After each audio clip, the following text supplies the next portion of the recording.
I wanted to share a quick story.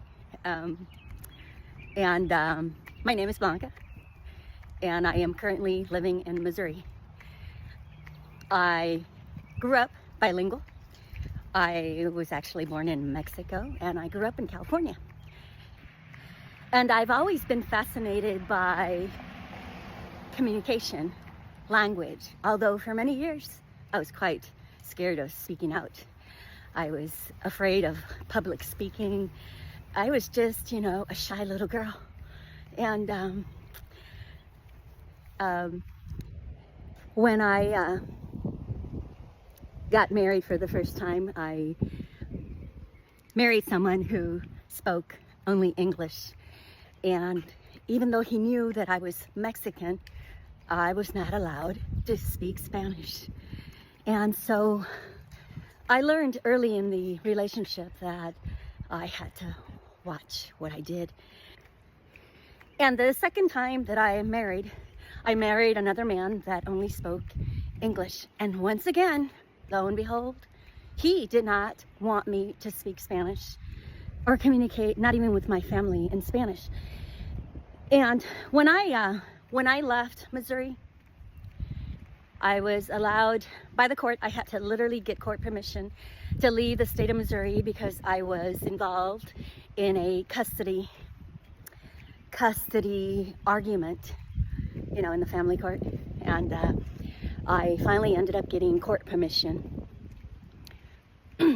And when I left the state of Missouri, my Spanish was not what it is now. I had to literally learn the language again, and it has been an amazing journey to reconnect with the way I communicate and using my voice to help others.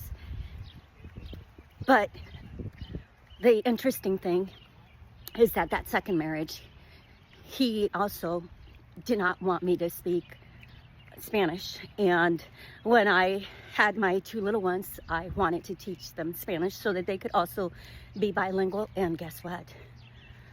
That man was crossing the street. That man was against me teaching my children Spanish, my native tongue. And so that was always leading into an argument.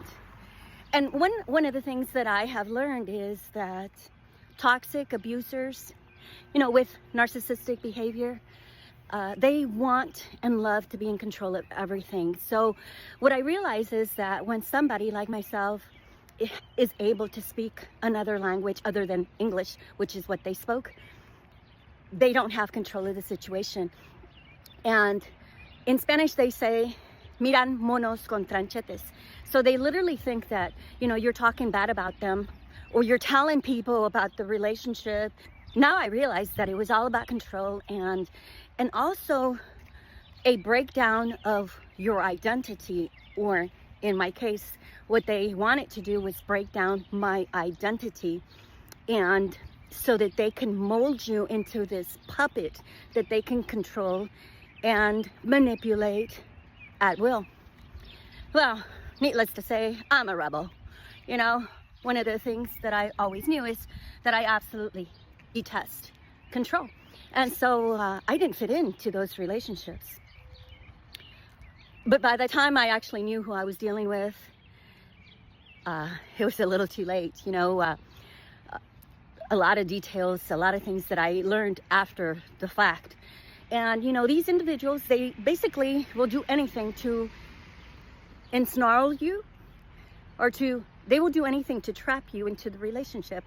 And anyway, now I'm not only bilingual, but now I also vibe with energy, frequency, and vibration.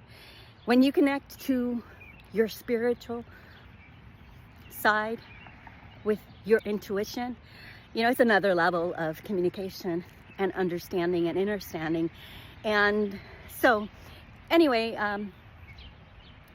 just had to share that with you. One of the things with these abusers is that, they have to have control of everything. And so when you are one that is uncontrollable, you become enemy number one. And before you know it, actually you don't even know it, but they're already playing the smear campaign without you even knowing. It took years for me to acknowledge and to realize what they had done. And I'm actually really proud of myself that I've deciphered their game. And once you know the game's over. If you're on this healing journey, detoxing yourself from toxic, abusive relationships, those relationships that do not empower you, that do not help you become the greatest version of yourself, just know that there are people like myself that are very proud of you. So keep going.